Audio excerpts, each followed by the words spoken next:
Hi.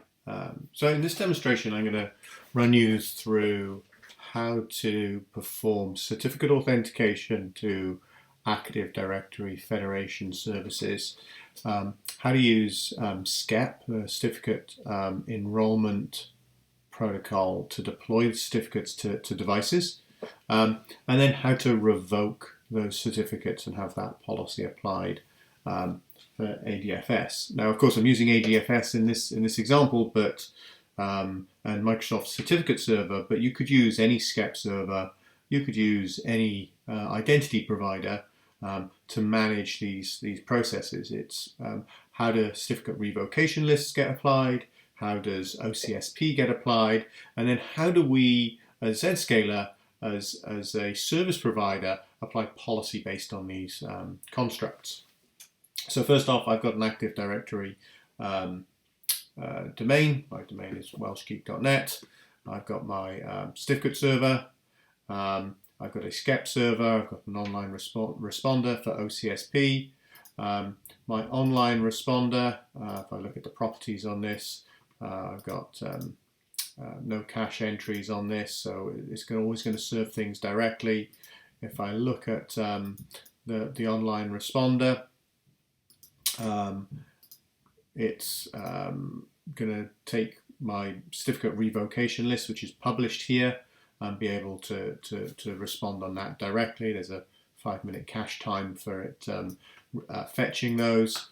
And I've got my certificate revocation lists here. As far as certificates, I've got a certificate template here where my SCEP services are going to use my Kerberos 2 or Kerb 2 certificate template. This is used for client authentication, also used for KDC authentication to give me Kerberos ticketing, Kerberos client authentication to give me Kerberos ticketing for my iOS devices. So I can enroll those. So when I do a SCEP a SCEP provisioning, my SCEP profile will use the Kerb 2 issuing template to issue a certificate to the device.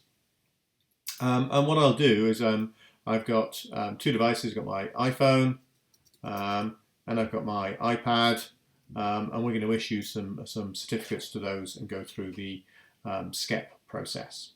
And what we'll then do is we'll revoke one of those certificates and show how the policy gets applied. So to start with, here's my SCEP server.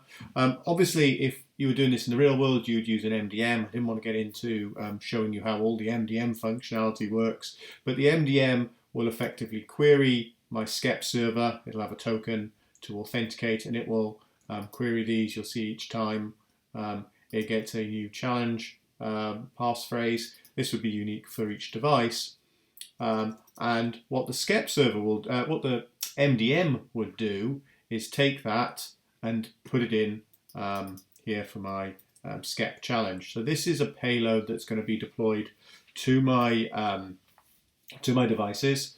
It contains the root certificate authority. It contains the SCEP payload, and of course your MDM would complete these. So I'll do one for my iPhone, and then I will update it and do it again for my iOS device, for my iPad. This also includes a dictionary for my Kerberos ticketing, and this will enable me to do Kerberos authentication. The SCEP certificate is used as a seed for the authentication. That's this here, payload certificate UUID, that matches this UUID here. So it means that this certificate is used to authenticate to the directory to get me a Kerberos ticket that is used for subsequent authentications. So through, as in the iOS devices directly against the Kerberos server. So not necessarily related to this certificate revocation, but it does show that the certificates, when you revoke them, will also revoke access to Kerberos. So all those things are being equal. Let's first off come across here to my iPhone. We'll unlock it. And what I've done with that profile, you can see here, there's my SCEP profile here, so I'm going to click on that. I do find this is the easiest way to get my profiles down onto the devices. It goes to OneDrive, it goes to my iCloud drive, and is synchronized to my phone. So here's the profile that I've just put in there. You can see it's got my VPN settings, the VPN configuration for Zscaler private access or Zscaler client, the single sign-on for Kerberos, the device identity certificate, that's the SCEP profile, and the certificate is the root certificate. And if we take a look in this, here is the SCEP configuration. We've got the challenge that we saved in that, so that's all good. And we'll go ahead and we'll install this profile. You obviously don't get to see my password, which is good. I'll go ahead and install.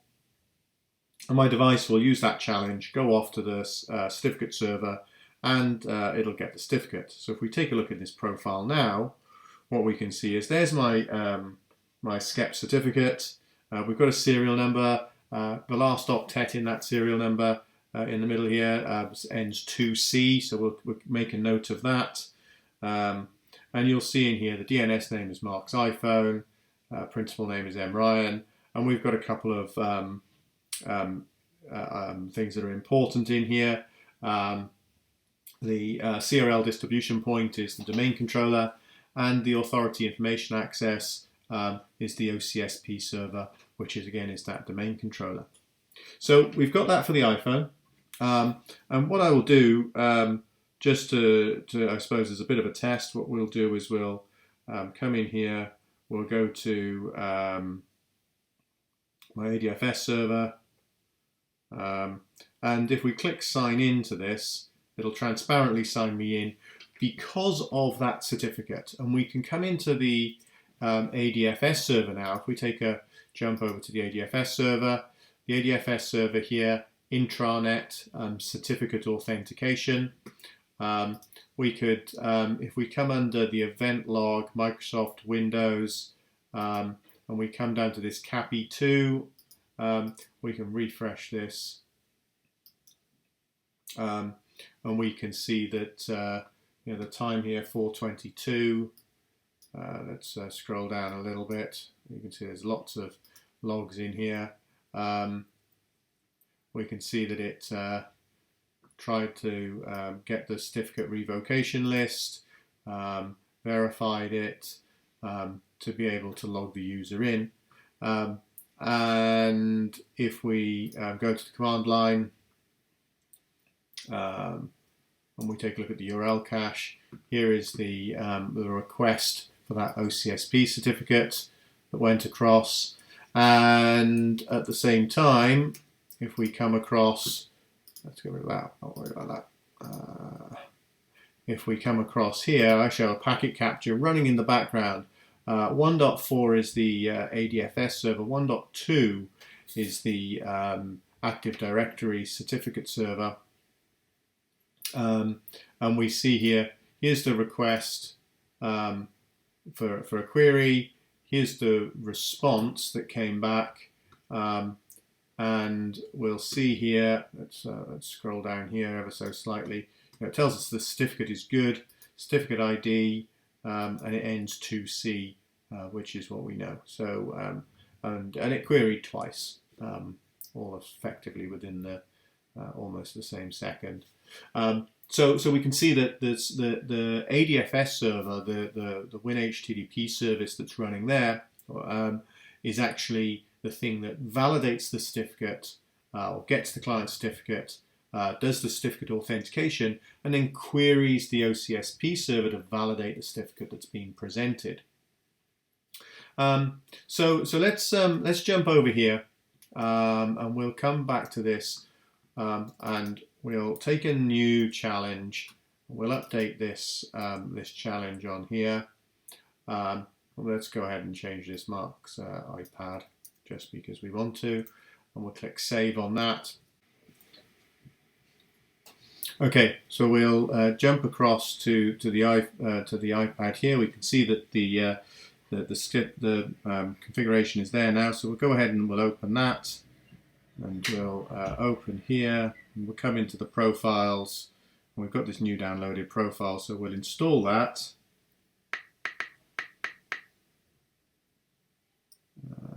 install, done, and we've got the certificate here. This time it says Mark's iPad, and we've got all the certificate revocation and everything. So that's all looking good, and what we'll do is we'll rerun. We'll close that down. We don't want that. We'll turn on private browsing. And this time we'll run an SSO test. This will go to the ADFS server.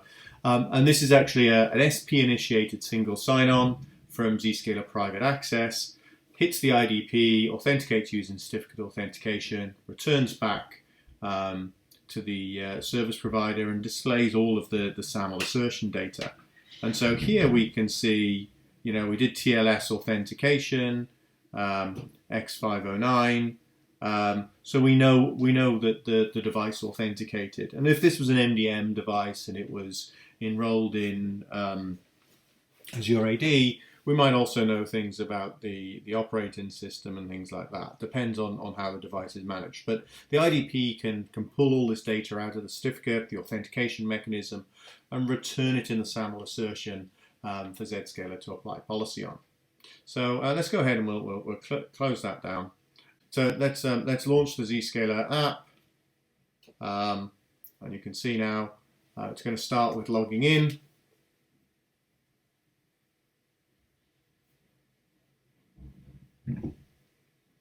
Authentication happens transparently because it's certificate-based authentication, and there we go. We should be enrolled. Whilst that's going on, let's come across to my iPhone. We'll do exactly the same thing. Let's launch the Zscaler app. It's there in my shortcuts.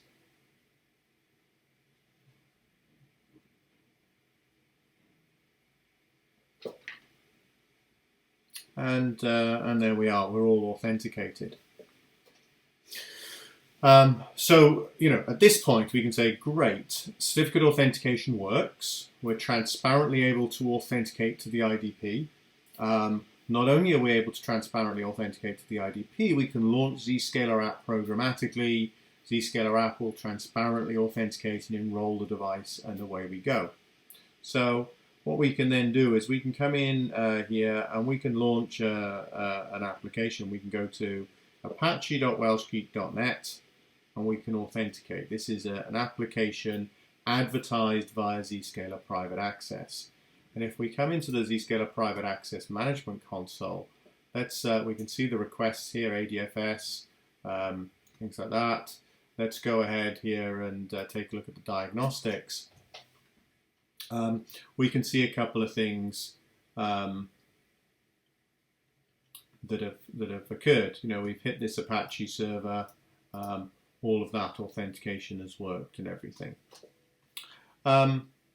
Let's go ahead and launch that from the iPhone just to prove exactly the same thing. We go to in this case Apache.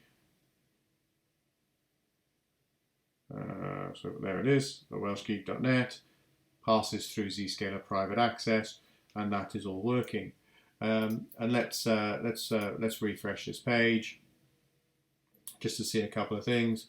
Now here is the device connecting through. So we now have all of the pieces. Zscaler Private Access passing traffic through. We have authentication. We have certificate-based authentication. Where do we go from here? So if I now come across to my Active Directory server, we can see, as I said, this was the second part of OCSP. This was the enrolling of the iPad. The iPad now has the 2D, the next one that was issued. We can view that if we come in here and just double check that certificate. Last octet on the serial number is 2D, so we know that 2D is the iPad and 2C is the iPhone. So let's go ahead and let's assume that the certificate has been compromised for the iPhone. So the iPhone was 2C. We'll go ahead and we will revoke that certificate. And we'll revoke it. We'll say the key was compromised, and we'll go ahead and issue that. And at the same time, what we'll then do is we'll, rather than waiting for a delta, we'll publish. Let's publish the delta, and then we'll also publish the full CRL. So the CRL means that the certificate revocation list is there for anybody to go and download it, but it is also there for the OCSP service here to be able to query that as well and be able to do dynamic responding to those queries. The other thing that I want to do is I want to come over here. We can see here are the two different queries for the different certificates that were issued. Now these will be cached on the ADFS server. So what I'm going to do is I'm going to say delete. By the way, SID22 is the I believe the network service, which is the process that WinHTTP or NetSH HTTP runs as. So we're going to delete that that cache because we don't want to use any cached credentials. Here, we're going to force this across. Now, obviously, in a production environment, you'd either wait for these things to propagate through, based on your time to live. But if you are really concerned about a revoked device, clearly you're going to revoke that certificate, both in terms of CRL and OCSP, and purge everything else out. But here I'm trying to force it to make sure that we can stick to time in all of this. Okay, so we've revoked those certificates. What else can we do? Well, in the Zscaler policy, we've got a timeout policy. And the timeout policy says, okay, for this for the ADFS server, that's always available. The domain controllers are always available because we might need to authenticate to those domain controllers, Kerberos authentication or whatever.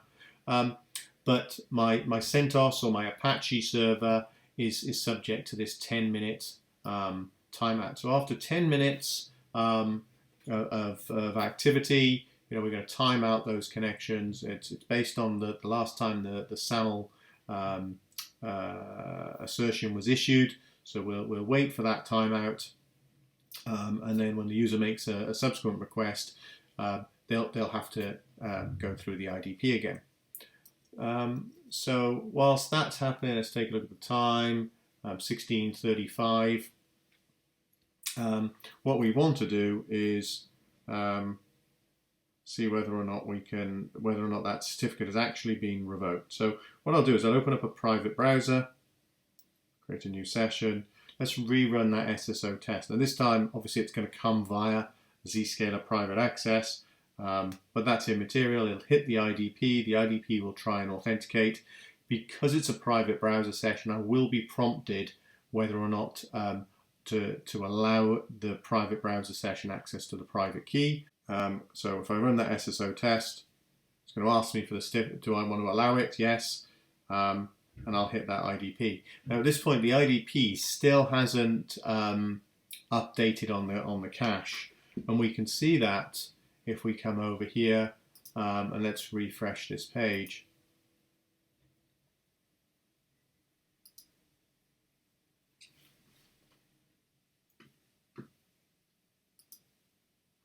Uh, 1636. So it's seen the certificate, but it's going to wait until no, that's the when the certificate is valid for. It's Mark's iPhone.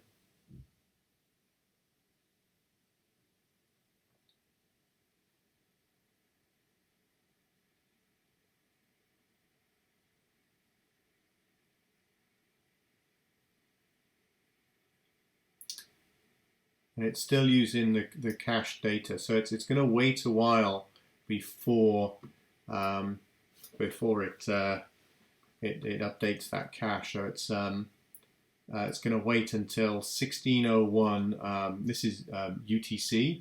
I'm currently in BST, so 1601 UTC. So that's 501. It's going to wait another 20 minutes before it actually tries a different tries to retrieve the new certificate. And we can see that because if I set a time reference on here, it is going to take a little bit of time before we see that that request. Okay, so we've waited now. It's now 5:15, and just to allow the certificate revocation list to expire. So what we'll do is we'll open up the private browser session again, and we'll run that SSO test. And you can see here we're getting an error. And if we come across to the ADFS server, let's now refresh. We can see here 5:14 that it did the OCSP query,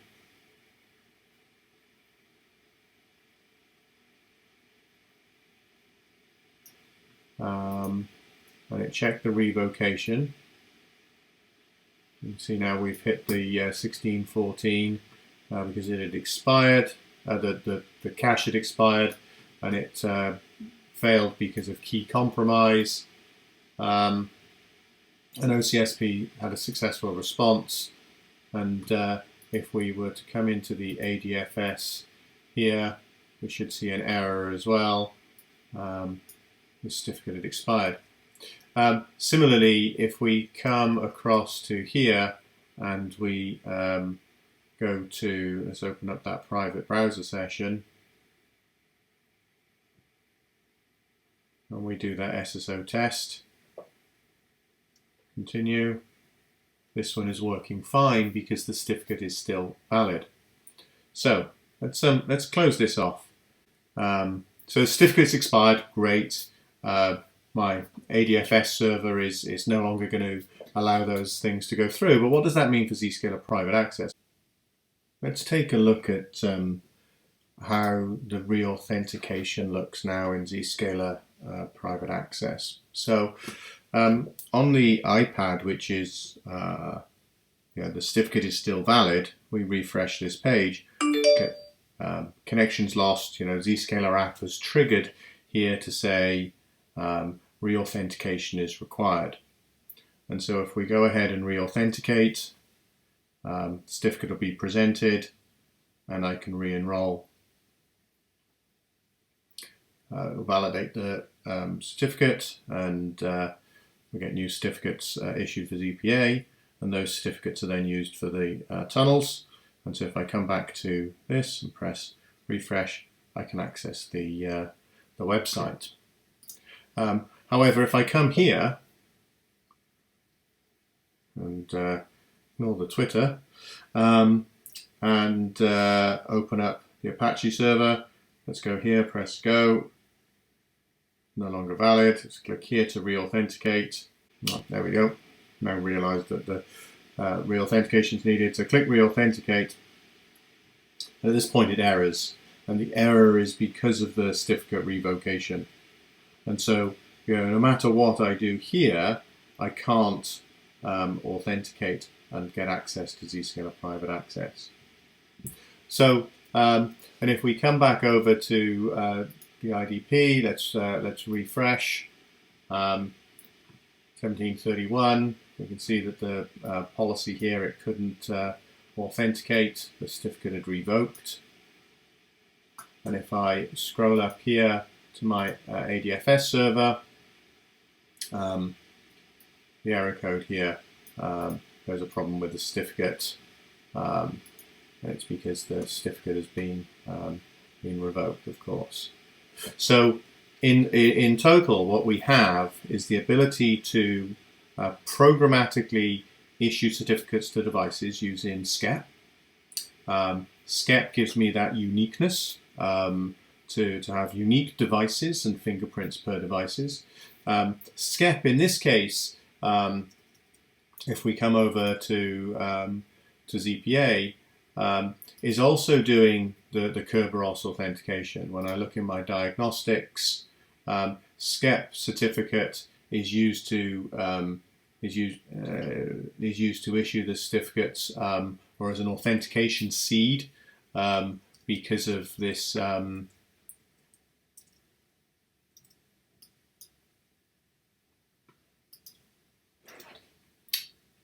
SCEP certificates, if we come over here, because of this seed, the SCEP certificate with this UUID, which is unique per user, is associated with my Kerberos profile, means that this SCEP certificate is also able to be used to get my Kerberos tokens, which means I get transparent single sign-on.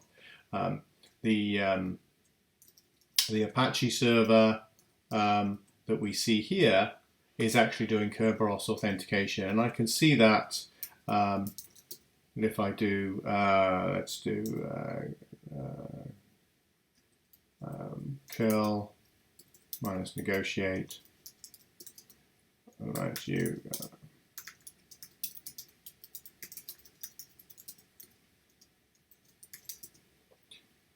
you can see that the server is doing Kerberos authentication. Here's my negotiate authentication that comes across to be able to transparently authenticate to it. So, you know, this SCEP process, coupled with